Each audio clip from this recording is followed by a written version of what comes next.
പിതാവും പുത്രനും പരിശുദ്ധ റൂഹായുമായ സത്യേക തിരുനാമത്തിന് സ്തുതി. ദൈവമാതാവായ വിശുദ്ധ കന്യക മറിയം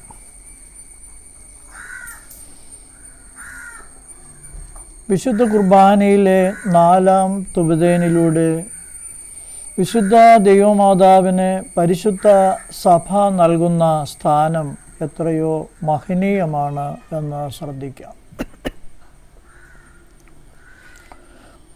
ഒന്ന്, ഭൂമിയിലെ സകല വംശങ്ങളിൽ നിന്ന് ഭാഗ്യങ്ങൾക്ക് യോഗ്യതയുള്ളവളും. 2, വിശുദ്ധിയുള്ളവളും. 3, മഹത്വമുള്ളവളും. 4, അനുഗ്രഹിക്കപ്പെട്ടവളും. 5, നിത്യകന്യകയും. 6, ഭാഗ്യവതിയും. 7, ദൈവമാതാവുമായ വിശുദ്ധ മറിയാമിനെ ഞങ്ങൾ ഓർക്കുന്നു. ഭൂമിയിൽ മനുഷ്യനായി പിറന്ന ഏതൊരു മനുഷ്യന് ഇപ്രകാരമെല്ലാമുള്ള ഒരു ഭാഗ്യാവസ്ഥ അഥവാ ധന്യാവസ്ഥ ലഭിച്ചിട്ടുണ്ട്. ആർക്കും ലഭിച്ചിട്ടില്ല, മറ്റാർക്കും. അതിനാലാണ് സ്രൂഗിലെ മോർ യാക്കോബ് ഇപ്രകാരം പാടി പറഞ്ഞത്: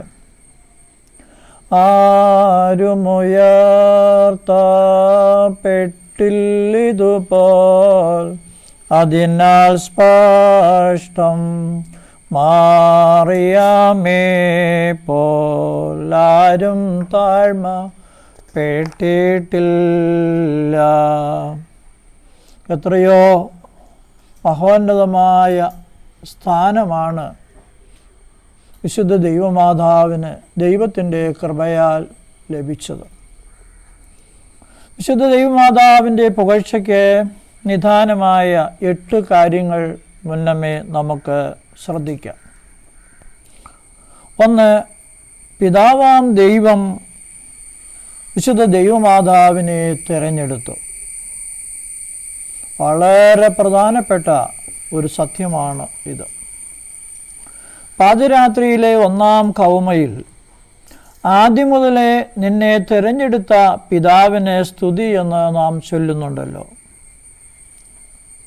ഉൽപ്പത്തി പുസ്തകം 3:15 സ്ത്രീയുടെ സന്തതി സർപ്പത്തിൻ്റെ തല ചതയ്ക്കും എന്നും, വിശുദ്ധ മത്തായി 1:16 അവളിൽ നിന്ന് ക്രിസ്തു എന്ന യേശു ജനിച്ചു എന്നും നാം വായിക്കുന്നു. വീണ്ടും വിശുദ്ധ ലൂക്കോസ് 2-ാം അധ്യായത്തിൻ്റെ 30-ാം വാക്യം മുതൽ ദൂതൻ അവളോട്, മറിയയെ ഭയപ്പെടേണ്ട, നിനക്ക് ദൈവത്തിൻ്റെ കൃപ ലഭിച്ചു. നീ ഗർഭം ധരിച്ച് ഒരു മകനെ പ്രസവിക്കും, അവനെ യേശു എന്ന് പേർ വിളിക്കണം എന്ന് ദൈവദൂതൻ വിശുദ്ധ ദൈവമാതാവിനോട് പറയുന്നതായും നാം വായിക്കുന്നു. ഇവിടെ നാം കണ്ടെത്തുന്നത് പിതാവാം ദൈവം ആദ്യം മുതലേ വിശുദ്ധ ദൈവമാതാവിനെ തിരഞ്ഞെടുത്തു. എത്രയോ മഹോന്നതമായ ഒരു സ്ഥാനമാണിത്.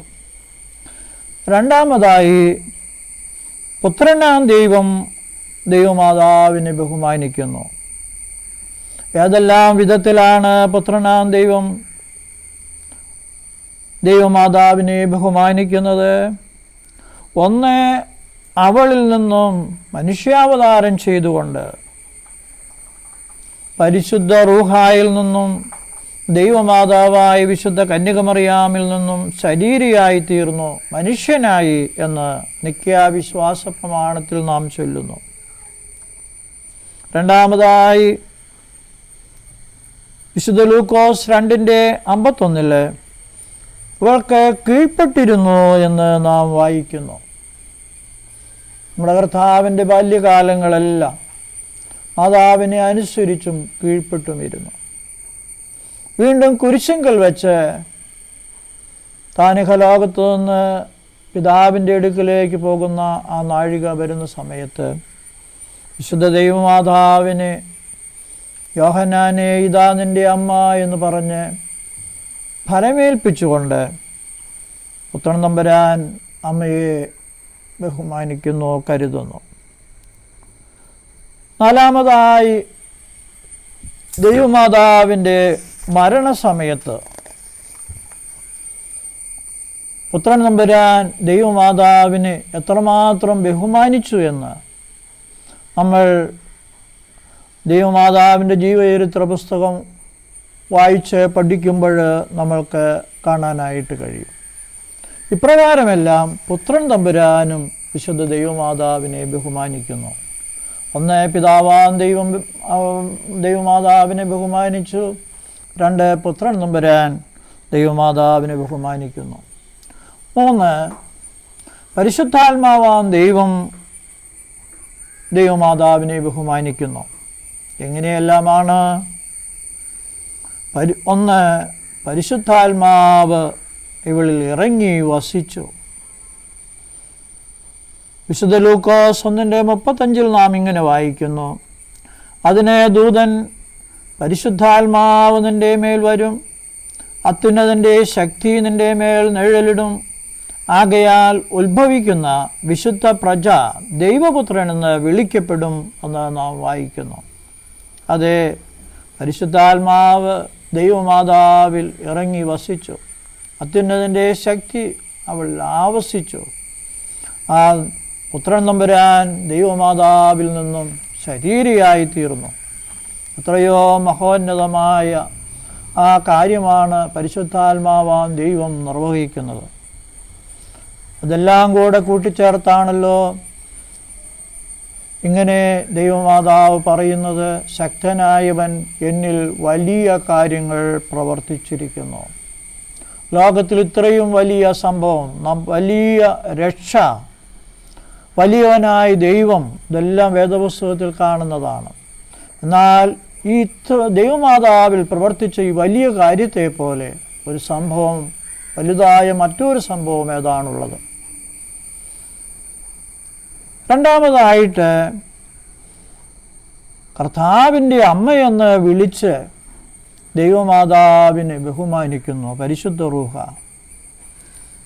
എപ്രകാരമാണ് ദൈവമാതാവും എലിസബേത്തും തമ്മിലുള്ളതായ ആ കൂടിക്കാഴ്ചയിൽ എലിസബേത്ത് നാം വായിക്കുന്നത് ലൂക്കോസിൻ്റെ സുവിശേഷം 1-ാം അധ്യായം 41-42 വാക്യങ്ങളിൽ എലിസബേത്ത് പരിശുദ്ധാത്മാവ് നിറഞ്ഞവളായി ഉച്ചത്തിൽ വിളിച്ചു പറഞ്ഞത്: സ്ത്രീകളിൽ നീ അനുഗ്രഹിക്കപ്പെട്ടവൾ, എൻ്റെ ഗർഭഫലം അനുഗ്രഹിക്കപ്പെട്ടത്. എൻ്റെ കർത്താവിൻ്റെ മാതാവ് എൻ്റെ അടുക്കൽ വരുന്ന മാനം എനിക്ക് എവിടെ നിന്നുണ്ടായി? ഇതെങ്ങനെയാണ്? ദൈവമാതാവ് ചാർച്ചക്കാരി എലിസബേത്തിൻ്റെ ഭവനത്തിൽ പോയാറേ എലിസബേത്ത് ആത്മാവ് കൊണ്ട് നിറഞ്ഞു എന്നും കർത്താവിൻ്റെ അമ്മയെന്നും വിളിച്ചതാണല്ലോ നാം ഈ കണ്ടത്. എൻ്റെ കർത്താവിൻ്റെ മാതാവ് പരിശുദ്ധാത്മാവ് നിറഞ്ഞവളായിട്ടാണല്ലോ എലിസബേത്ത് ഇത് വിളിച്ചു പറയുന്നത്. ഈ പേര് എലിസബേത്തിന് ആര് പറഞ്ഞു കൊടുത്തു? എങ്ങനെ അവളിത് ഈ സത്യം ഗ്രഹിച്ചു? ദൈവത്തിൻ്റെ ആത്മാവിൻ്റെ വേലയല്ലയോ? ഇങ്ങനെ പരിശുദ്ധാത്മാവാം ദൈവം കർത്താവിൻ്റെ അമ്മയെന്ന് വിളിച്ചുകൊണ്ട് ദൈവമാതാവിനെ ബഹുമാനിക്കുന്നു. ഇപ്രകാരം പരിശുദ്ധ ത്രിത്വം അഥവാ സ്വർഗം ദൈവമാതാവിനെ ബഹുമാനിക്കുന്നു. അതാണ് നാം പാതിരാ പ്രാർത്ഥന 1-ാം കൗമയിൽ ഇപ്രകാരം ചൊല്ലുന്നത്: വിശുദ്ധ കന്യകയെ, ആദ്യം മുതലേ നിന്നെ തിരഞ്ഞെടുത്ത പിതാവിന് സ്തുതിയും, തിരുവിഷ്ടത്താൽ നിന്നിൽ നിന്ന് ശരീരിയായിത്തീർന്ന പുത്രനെ സ്തോത്രവും, നിന്നെ തൻ്റെ കൂടാരമാക്കി തീർത്ത് നിന്നിൽ ഇറങ്ങി വസിച്ച പരിശുദ്ധ റൂഹായ്ക്ക് പുകഴ്ചയും ഉണ്ടായിരിക്കട്ടെ എന്ന് നാം ചൊല്ലുന്നത്. ഇതെത്രയോ മഹോന്നതമായ പദവിയാണ്.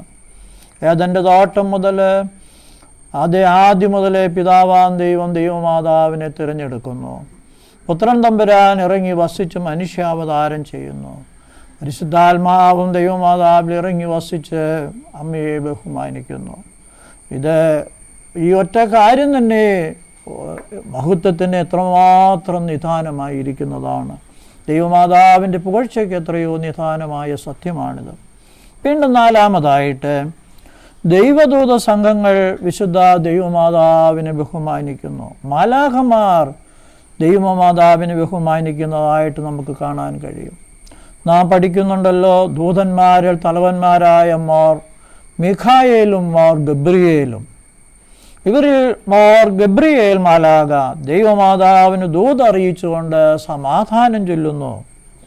വിശുദ്ധ ലൂക്കോസ് 1:28 ദൂതൻ അവളുടെ അടുക്കൽ ചെന്ന്, കൃപ ലഭിച്ചവളെ, നിനക്ക് വന്ദനം, കർത്താവ് നിന്നോടുകൂടെ എന്ന് പറഞ്ഞു. വേദപുസ്തകം നാം പഠിക്കുമ്പോൾ വേദപുസ്തകത്തിൽ അനേകം സന്ദർഭങ്ങളിലായി ദൈവദൂതന്മാർ പലർക്കും പ്രത്യക്ഷപ്പെട്ടിട്ടുണ്ട്. നമുക്ക് ഒരു 10 സന്ദർഭങ്ങൾ ചിന്തിച്ചു നോക്കാം. ഒന്നാമതായിട്ട് പഴയ നിയമത്തിൽ ഹാഗാറിന് ഉൽപ്പത്തി പുസ്തകം 16-ാം അധ്യായത്തിൻ്റെ 7 ദൈവദൂതൻ മാലാഖ പ്രത്യക്ഷപ്പെടുന്നു നമ്മൾ കാണുന്നുണ്ട്. രണ്ടാമതായി ഉൽപ്പത്തി പുസ്തകം 22:11 അബ്രഹാം പിതാവിന് ദൈവദൂതൻ പ്രത്യക്ഷപ്പെടുന്നതായി നമ്മൾ കാണുന്നു. മൂന്നാമതായി യോശുവായുടെ പുസ്തകം 5:13 യോശുവായ്ക്ക് ദൈവത്തിൻ്റെ ദൂതൻ പ്രത്യക്ഷപ്പെടുന്നതായിട്ട് നമ്മൾ കാണുന്നു. നാലാമതായിട്ട് ന്യായാധിപന്മാരുടെ പുസ്തകം 13:11 മനോഹയ്ക്ക് ദൈവദൂതൻ പ്രത്യക്ഷപ്പെടുന്നതായിട്ട് നമ്മൾ കാണുന്നു. അഞ്ചാമതായിട്ട് ന്യായാധിപന്മാരുടെ പുസ്തകം 13:3 മുതൽ 5 വരെയുള്ള വാക്യങ്ങളിൽ ശിംശോൻ്റെ മാതാവിന് ദൈവദൂതൻ പ്രത്യക്ഷപ്പെടുന്നതായിട്ട് കാണുന്നു. വീണ്ടും 1 രാജാക്കന്മാരുടെ പുസ്തകം 19-ാം അധ്യായം 5 മുതൽ 7 വരെയുള്ള വാക്യങ്ങളിൽ ഏലിയാവിന് ദൈവദൂതൻ പ്രത്യക്ഷപ്പെടുന്നതായിട്ട് നാം കാണുന്നു. ഇതൊക്കെ നാം പഴയ നിയമത്തിൽ കാണുന്നതാണ്. പുതിയ നിയമത്തിലേക്ക് വരുമ്പോൾ യൗസേപ്പ് പിതാവിന് ദൈവദൂതൻ പ്രത്യക്ഷപ്പെടുന്നതായി വിശുദ്ധ മത്തായി 1-ാം അധ്യായം 20-21 വാക്യങ്ങളിൽ കാണുന്നുണ്ട്. പത്രോസ്ലീഹായ്ക്ക് ദൈവദൂതൻ പ്രത്യക്ഷപ്പെട്ട് കാരാഗ്രഹത്തിൽ നിന്ന് വിടുവിക്കുന്ന സംഭവം അപ്പോസ്തല പ്രവൃത്തി 12-ാം അധ്യായത്തിൻ്റെ 7 മുതൽ 10 വരെയുള്ള വാക്യങ്ങളിൽ നാം കാണുന്നുണ്ട്. വീണ്ടും മൂന്നാമതായി പൗലോസ്ലീഹായ്ക്ക് ദൈവദൂതൻ പ്രത്യക്ഷപ്പെടുന്നതായി തൻ്റെ കപ്പൽ യാത്രയിലെ അപകട സമയത്തും. ഇതാ അപ്പോസ്തല പ്രവൃത്തി 27-ാം അധ്യായം 23-24 വാക്യങ്ങളിൽ നമ്മൾ കാണുന്നു. അപ്പോസ്തല പ്രവൃത്തി 10-ാം അധ്യായത്തിൻ്റെ 3 മുതൽ 6 വരെയുള്ള വാക്യങ്ങളിൽ കൊർന്നല്യോസിന് ദൈവദൂതൻ പ്രത്യക്ഷപ്പെട്ട് വിശുദ്ധ പത്രോസ്ലീഹായെ വിളിപ്പാനായിട്ട് ദൂതറിയിച്ച് വരുന്നുണ്ട്. എന്നാൽ ഈ സന്ദർഭങ്ങളിലെല്ലാം മാലാഖമാർ പ്രത്യക്ഷപ്പെട്ട ആർക്കും വന്ദനം പറയുന്നതായി നാം കാണുന്നില്ല. എന്നാൽ ദൈവദൂതൻ നിൽക്കുന്ന ശ്രേഷ്ഠ ദൂതനായ ഗബ്രിയേൽ മാലാഖ വിശുദ്ധ ദൈവമാതാവിന് പ്രത്യക്ഷപ്പെടുമ്പോൾ വന്ദനം പറയുന്നു. വിശുദ്ധ ലൂക്കോസ് 1:28 കൃപ ലഭിച്ചവളെ, നിനക്ക് വന്ദനം. ഇതെത്രയോ വലിയ സംഭവമാണ്. രണ്ടാമതായിട്ട് യേശു കുഞ്ഞിനെ പ്രസവിക്കുന്ന നേരം ഒരു വൃന്ദം മാലാഖമാർ ഇറങ്ങി വരുന്നുണ്ടല്ലോ. അവിടെയും നമ്മൾക്ക് മാലാഖമാരുടെ ആ സാന്നിധ്യവും നമുക്ക് കാണാനായിട്ട് കഴിയും. മൂന്നാമതായിട്ട് ദൈവമാതാവിൻ്റെ മരണസമയം വിശുദ്ധ മാതാവിൻ്റെ കിടക്കയുടെ അരികിൽ ദൈവദൂതന്മാർ വന്നതായും അമ്മയുടെ ജീവചരിത്ര പുസ്തകത്തിൽ നാം പറയുന്നുണ്ട്. ഇത് നമ്മൾ വിശുദ്ധ ലൂക്കോസിൻ്റെ സുവിശേഷം 16-ാം അധ്യായം 22-ാം വാക്യത്തിൽ കാണുന്നുണ്ടല്ലോ. അത് ദൈവഭക്തന്മാരെ മാലാഖമാർ കൊണ്ടുപോകുന്നതായി നാം കാണുന്നുണ്ട്. ലാസറിൻ്റെയും ധനവാന്റെയും ഉപമയിൽ ലാസർ മരിച്ചു, ദൈവത്തിൻ്റെ ദൂതന്മാർ അവനെ അബ്രഹാമിൻ്റെ മടിയിലേക്ക് കൊണ്ടുപോകുന്നതായിട്ട് വായിക്കുന്നുമുണ്ട്. അപ്പോൾ കർത്താവ് തൻ്റെ മാലാഖമാരെ അയച്ച് ദൈവമാതാവിനെ അവിടെ ബഹുമാനിക്കുന്നു. ഈ സന്ദർഭങ്ങളിലെല്ലാം നാം കാണുന്നത് ദൈവത്തിൻ്റെ മാലാഖമാർ ദൈവമാതാവിനെ ബഹുമാനിക്കുന്നു. അപ്പോൾ പിതാവാൻ ദൈവം തിരഞ്ഞെടുത്തു, പുത്രൻ തമ്പുരാൻ ഇറങ്ങി വസിച്ചു. മൂന്നാമത് പരിശുദ്ധാത്മാവാൻ ദൈവം അവളിൽ കൂടാരമാക്കി തീർത്തു. ദൈവദൂതന്മാർ മാതാവിന് വന്ദനം ചൊല്ലുന്നു. അഞ്ചാമതായിട്ട് ദീർഘദർശിമാർ അല്ലെങ്കിൽ നിബിയന്മാർ, പ്രവാചകന്മാർ മാതാവിനെ ബഹുമാനിക്കുന്നു. എങ്ങനെയെല്ലാമാണ് നമുക്ക് തിരുവചനത്തിലൂടെ മനസ്സിലാക്കാൻ സാധിക്കും. ഒന്ന്, ദാവീദ് പെട്ടകത്തിൽ അവളെ ദൃഷ്ടാന്തപ്പെടുത്തുന്നു. രണ്ടാമതായിട്ട് സലോമോൻ ഉത്തമഗീതം 6-ാം അധ്യായം 9-10 വാക്യങ്ങളിലും 4-12 വാക്യങ്ങളിലും എൻ്റെ പ്രാവും അശുദ്ധപ്പെടാത്തവളും ഒരുത്തി മാത്രമേ ഉള്ളൂ എന്ന് പാടുന്നുണ്ട്. മൂന്നാമതായി യെശയ്യാപ്രവാചകൻ കന്യക ഗർഭിണിയായി ഒരു മകനെ പ്രസവിക്കും, അവന് ദൈവം നമ്മോടുകൂടെ എന്ന് അർത്ഥമുള്ള ഇമ്മാനുവേൽ എന്ന് വിളിക്കുമെന്ന് പറഞ്ഞുകൊണ്ട് ആ ദീർഘദർശനം നടത്തുന്നു. ആ ദൈവമാതാവിനെക്കുറിച്ച് കന്യക ഗർഭിണിയായെന്ന് പറയുന്ന യെശയ്യാപ്രവചനം 7:14. 4, യഹസ്കിയേൽ അടയ്ക്കപ്പെട്ട വാതിലെന്ന് പറഞ്ഞ് ദൈവമാതാവിനെ പ്രകീർത്തിക്കുന്നു. യഹസ്കിയേലിൻ്റെ പുസ്തകം 44-ാം അധ്യായത്തിൻ്റെ 2-ാം വാക്യം. അഞ്ചാമതായി പരിശുദ്ധ പിതാവായ മാർ ഇവാനിയോസ് നമ്മുടെ കർത്താവിൻ്റെ അമ്മയെ ദൈവമാതാവെന്നൊരു സംഘത്തിൽ വെച്ച് വിളിച്ചു പറഞ്ഞപ്പോൾ ആകാശത്തിൽ നിന്നൊരു ശബ്ദമുണ്ടായി, നീ പൊന്നാവുള്ളവൻ എന്നൊരു അശരീരി. അതാണ് മാർ പിതാവിനെ സ്വർണ്ണനാവുകാരനായ മാർ ഇവാനിയോസ് എന്ന് നമ്മൾ സഭ വിളിച്ച് ബഹുമാനിക്കുന്നത്. അപ്പോൾ ദീർഘദർശിമാരും ദൈവമാതാവിനെ ബഹുമാനിക്കുന്നതായിട്ട് അഞ്ചാമതായിട്ട് നാം കാണുന്നു, ഗ്രഹിക്കുന്നു. ആറാമതായിട്ട് തിരുവചനം പല ദൃഷ്ടാന്തങ്ങളാലും ദൈവമാതാവിനെ ബഹുമാനിക്കുന്നുണ്ട്. ഉൽപ്പത്തി മുതൽ വെളിപ്പാട് പുസ്തകം വരെ വിശുദ്ധ ദൈവമാതാവിനെ വിവിധ സംഭവങ്ങളാലും പ്രവചനങ്ങളാലും ദൃഷ്ടാന്തങ്ങളാലും എല്ലാം ബഹുമാനിച്ച് ചിത്രീകരിച്ചിരിക്കുന്നു. ഉൽപ്പത്തി മുതൽ വെളിപ്പാട് പുസ്തകം വരെ വിശുദ്ധ ദൈവമാതാവിനെ എങ്ങനെയെല്ലാമാണ് ദൃഷ്ടാന്തപ്പെടുത്തിയിരിക്കുന്നത്. 1, 2 ഹൗവ. 2, അഗ്നിയെ വഹിച്ച മുൾപ്പടർപ്പ്, മോശയ്ക്ക് പ്രത്യക്ഷപ്പെടുന്ന ആ സംഭവം. 3, നിയമത്തെ ഉൾക്കൊണ്ട പെട്ടകം. 4, മന്ന ഇട്ട് വെച്ച ചെപ്പ്. 5, അഹറോൻ്റെ തളിർത്ത വടി. 6, വെള്ളമൊഴുക്കിയ തീക്കൽപ്പാറ. 7, ഗിദയോൻ്റെ രോമക്കെട്ട്. 8, എലീശായുടെ പുതിയ കുടം. 9, യഹസ്കിയേൽ കണ്ട രഥം. 10, അടയ്ക്കപ്പെട്ട വാതിൽ. 11, ഏലിയ കണ്ട വൃദ്ധനായ കഴുകിനെ വളർത്തിയ മാടപ്രാവ്. 12, ശലോമോൻ്റെ ബന്ധിക്കപ്പെട്ട തോട്ടം. 13, മുദ്രയിടപ്പെട്ട ഉറവ. 14, കുഞ്ഞാടിനെ ജനിപ്പിച്ച വൃക്ഷം. 15, യസ്തീറ ലഭിച്ച മത്സ്യം. 16, അഖിലാണ്ടത്തിനാഥനായ കപ്പിത്താനെ വഹിച്ച പടവ്. 17, രാജാവിനെ വഹിച്ച രഥം. 18, വ്യാപാരി ഇറങ്ങി വസിച്ച് അലങ്കരിക്കപ്പെട്ട കപ്പൽ.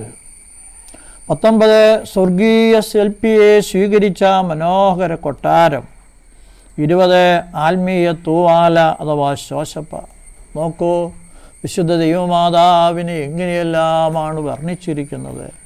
ദൈവവചനത്തിലൂടെയും നമുക്ക് ദൈവമാതാവിൻ്റെ മഹത്വത്തെ എത്രമാത്രം ശ്രേഷ്ഠമായി കാണാനായിട്ട് കഴിയും. 7-മതായിട്ട് വിശുദ്ധ ദൈവമാതാവിൻ്റെ വാങ്ങിപ്പ് സമയത്ത് ബഹുമാനിച്ചത്. ആഗസ്റ്റ് 15 ദൈവമാതാവിൻ്റെ വാങ്ങിപ്പ് പെരുന്നാളായി നാം കൊണ്ടാടുന്നു. അപ്പോൾ പ്രാർത്ഥിക്കുന്ന പ്രാർത്ഥനയിൽ ഇങ്ങനെ ചൊല്ലുന്നുണ്ടല്ലോ, ഭാഗ്യവതിയുടെ പരിശുദ്ധ ശരീരത്തിന് മുമ്പാകെ മാലാഖമാരുടെ സൈന്യങ്ങളും നീതിമാന്മാരും പുണ്യവാന്മാരും പരിശുദ്ധന്മാരും ശ്ലീഹന്മാരും പരിശുദ്ധ പിതാക്കന്മാരും മൽപ്പാന്മാരും കൂട്ടം കൂട്ടമായിട്ടും നിരനിരയായിട്ടും നിന്ന് ആർപ്പ് വിളിച്ച് ഘോഷിക്കുകയും മഹത്വത്തോടും ബഹുമാനത്തോടും കൂടെ അവളുടെ ശരീരത്തെ ഉയർത്തുകയും ചെയ്തു. ലോകത്തിലെ ബഹുമാനിക്കപ്പെട്ട ആദരിക്കപ്പെട്ട വിശുദ്ധ അമ്മയായ മദർ തെരേസയുടെ ശവസംസ്കാര ചടങ്ങ് നാം പലരും കണ്ടതാണ്. എത്രയോ ശ്രേഷ്ഠമായൊരു ശവസംസ്കാര ശുശ്രൂഷയാണ് ആ അമ്മയ്ക്ക് ലഭിച്ചത് ഈ ലോകത്തിൽ. എന്നാൽ അതിനേക്കാളൊക്കെ എത്രയോ ശ്രേഷ്ഠമായി ആദാം മുതൽ അതേയുള്ള പിതാക്കന്മാരെല്ലാവരും, മാലാഖമാരും, പിന്നെ നിബിയന്മാർ, ശ്ലീഹന്മാർ, ഓരോ സ്ഥലങ്ങളിൽ നിന്നും ശ്ലീഹന്മാരെ പരിശുദ്ധാത്മാവ് വഹിച്ചുകൊണ്ട് വരുന്നതൊക്കെയും നാം ആ ജീവചരിത്ര പുസ്തകത്തിൽ വായിക്കുന്നുണ്ട്. മാർത്തോമാ ശ്ലീഹായെ കൊണ്ടുവരുന്നത്, ഓയാറിൽ കൂടെ കൊണ്ടുവരുന്നത്, മാതാവിൻ്റെ ഇടക്കെട്ട് ലഭിക്കുന്നത് എത്രയോ വലിയ സംഭവമാണ്. എത്രയോ മാലാഖമാർ അവർ കൂട്ടം കൂട്ടമായിട്ടും നിരനിരയായിട്ടും നിന്ന് കർത്താവോടുകൂടെ ആ മാതാവിന് ലഭിക്കുന്നതായ ആ വലിയ ബഹുമാനം പുത്രൻ തമ്പുരാൻ ദൈവമാതാവിന് കൊടുക്കുകയാണ് ചെയ്യുന്നത്. അമ്മയുടെ സ്ഥാനം എത്രയോ വലുതാണെന്ന് ഏഴാമത്തെ ഈ സംഭവം നമ്മെ പഠിപ്പിക്കുന്നു. എട്ടാമതായി, വിശുദ്ധ ദൈവമാതാവിൻ്റെ ജീവിതം സമ്പൂർണമായും ദൈവത്തിന് വേണ്ടിയുള്ളതായിരുന്നു. വിശുദ്ധ ദൈവമാതാവിൻ്റെ ജീവിതം മുഴുവൻ സംക്ഷേപിച്ച് പറയുന്നതായകയാൽ ഈ ഭൂമിയിൽ ദൈവത്തിനു വേണ്ടി ജീവിച്ച ഒരു ജീവിതം എന്നൊറ്റ വാക്കിൽ പറഞ്ഞാൽ അതെത്രയോ ശ്രേഷ്ഠമാണ്. വിശുദ്ധ ദൈവമാതാവിൻ്റെ ആ ജീവിതം ദൈവത്തിനു വേണ്ടിയുള്ള ജീവിതമായിരുന്നു. നേർച്ചപുത്രിയായി ജനിക്കുന്നു, ദൈവാലയത്തിൽ വളർത്തപ്പെടുന്നു, ദൈവീക ജോലിയിൽ തിരശ്ശീല നെയ്യുന്നതിലൊക്കെയും വ്യാപൃതയാകുന്നു, പുത്രൻ തമ്പുരാന് ജന്മം നൽകുന്നു, പുത്രൻ തമ്പുരാനെ വളർത്തുന്നു, കുരിശിൻ്റെ ചുവട്ടിൽ ദൈവപുത്രനോടൊപ്പം നിന്ന് സഹിക്കുന്നു. അത് പെന്തിക്കോസ്തിയിലെ പരിശുദ്ധ സഭയോടൊത്തായിരിക്കുന്ന ദൈവമാതാവ്. വലിയ ചാരിറ്റി പ്രവർത്തനങ്ങളോ മറ്റുള്ളതായ ബാഹ്യ പ്രവർത്തനങ്ങളോ ബഹളങ്ങളോ ഒന്നും ദൈവമാതാവിൽ ദർശിക്കുന്നില്ല നമ്മൾ. പിന്നെയോ നാം സന്ധ്യാപ്രാർത്ഥനയിൽ ചെല്ലുന്നത് പോലെ എൻ്റെ ദേഹിയല്ല ഇപ്പോഴും എൻ്റെ കൈകളിലിരിക്കുന്നു. നമ്മുടെ ബുദ്ധി, ഓർമ്മ, മനസ്സ്, വികാരം, സങ്കല്പം, ദേഹി അല്ലെങ്കിൽ ബോധങ്ങളും വിചാരങ്ങളും ഹൃദയങ്ങളും അതെപ്പോഴും എപ്പോഴും എന്ന് പറയുന്നത് എത്രയോ ശ്രേഷ്ഠമാണ്. ദൈവത്തിൻ്റെ കരങ്ങളിലായിരിക്കുന്ന ദൈവസഹിത്വത്തിലായിരുന്നൊരു ജീവിതം. വിശുദ്ധ ലൂക്കോസ് 2:19 നാം വായിക്കുന്നു, മറിയ ഈ വാർത്തയൊക്കെയും ഹൃദയത്തിൽ സംഗ്രഹിച്ചു ധ്യാനിച്ചു കൊണ്ടിരുന്നു. അതെ, അങ്ങനെയുള്ളതായ ധ്യാന ജീവിതത്തിൻ്റെ, വിശുദ്ധ ജീവിതത്തിൻ്റെ ആ മഹത്തായ മാതൃക ദൈവമാതാവ്, സർവോപരി ദൈവത്തിനു വേണ്ടിയുള്ള ഒരു ജീവിതം, ഒരു വലിയ നിയോഗം മാതാവിൽ കൂടെ നിറവേറപ്പെടുന്നു ഈ ലോകത്തിൽ. ഈ സത്യങ്ങളെല്ലാം ദൈവമാതാവിനെ അത് എത്രയോ ഉന്നതമാക്കി തീർത്തു. അതുകൊണ്ടാണ് പരിശുദ്ധ സഭ ഭൂമിയിലെ സകല വംശങ്ങളിൽ നിന്നും ഭാഗ്യങ്ങൾക്ക് യോഗ്യതയുള്ളവളെന്നും വിശുദ്ധിയുള്ളവളെന്നും മഹത്വമുള്ളവൾ എന്നും അനുഗ്രഹിക്കപ്പെട്ടവളെന്നും നിത്യകന്യകയും ഭാഗ്യവതിയും ദൈവമാതാവും എന്ന് ദൈവമാതാവിനെക്കുറിച്ച് പറയുന്നു. ആ അമ്മയെ ബഹുമാനിക്കുന്നു. വിശുദ്ധ ദൈവമാതാവിൻ്റെ പ്രാർത്ഥന നമുക്ക് കൂട്ടും കാവലും അനുഗ്രഹവും ആയിത്തീരുമാറാകട്ടെ. ദൈവതിരുനാമം ഉപരി മഹത്വപ്പെടുമാറാകട്ടെ.